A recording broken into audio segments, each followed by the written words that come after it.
So the group stage of the Women's Premier League is done at last, the second edition of the Women's Premier League. Well, it's time for the playoffs now, and this time around there isn't that much of a difference really from the three teams who made it, because last year you had both the Mumbai Indians and Delhi Capitals make it. The only difference being that the third team was the UP Warriors, and this time around their place has been taken by Smriti Mandhana's Royal Challengers Bangalore. So with the playoff stage done and dusted, what we're going to do in this video is look at how exactly it is that each of these three teams made it to the playoffs in the first place, and then look at why it is that DC, being the table toppers, have one huge advantage, which incidentally they also did in 2023. First, let's take a look at the table, and of course when you're looking at the table, one of the predictions a lot of us had made was that the Gujarat Giants and UP Warriors would be struggling this year.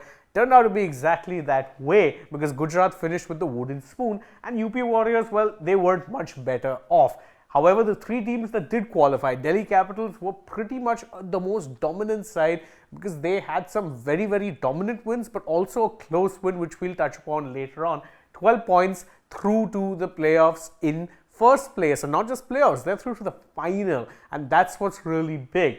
As for the Mumbai Indians and Royal Challengers Bangalore, and this is where I talk about fine margins when it comes to the WPL, it could have been either of them there as well. In fact, RCB made things really difficult for themselves due to two inexplicable losses, one of which came against the Gujarat Giants of all teams, and one which was a very tight one-run loss to the Delhi Capitals. If they had actually won both of those matches, it would have been them on 12 points and them qualifying directly for the final. That's how fine the margins were. As for MI, bit of an interesting situation really when it comes to them, because when they won, they more often than not won pretty big. But the three games that they lost, well, even those were not, let's say, close games. Like in the case of the Delhi Capitals, there were games which they lost, but they were at least in the fight more often than not. But with MI, something that looked rather surprising this time around is that when they were good, they were really good. No one, not even the Delhi Capitals, could touch them on their given day. But when they didn't quite get things together,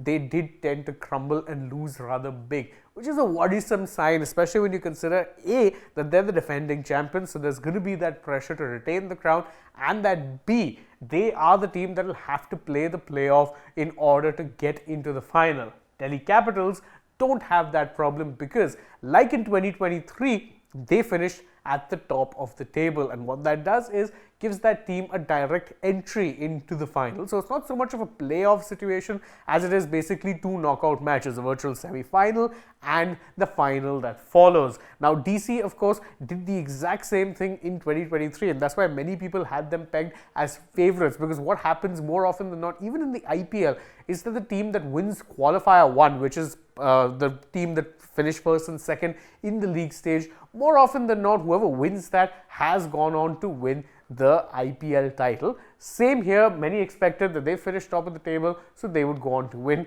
MI, on the other hand, had other plans, and DC will be very keen to ensure that there is no repeat really of that particular circumstance, because it would be very painful. I mean, 2 years, you finish at top of the table, you make it to the final, and thereafter you end up losing the final to the team that actually had to play an extra match. So if you're looking for predictions right now, as I said, even last year, DC do look like the team to beat. The big difference this year is that DC's batters have been firing on all cylinders, and their bowlers too, including the likes of Marizan Cap, have been doing phenomenally well. In fact, some of their batters as well, Jemima has been batting at one of the highest strike rates in the WPL. Shafali has given them good starts, and of course they have the experienced captaincy of Meg Lanning, I mean, arguably the greatest captain in the history of women's cricket.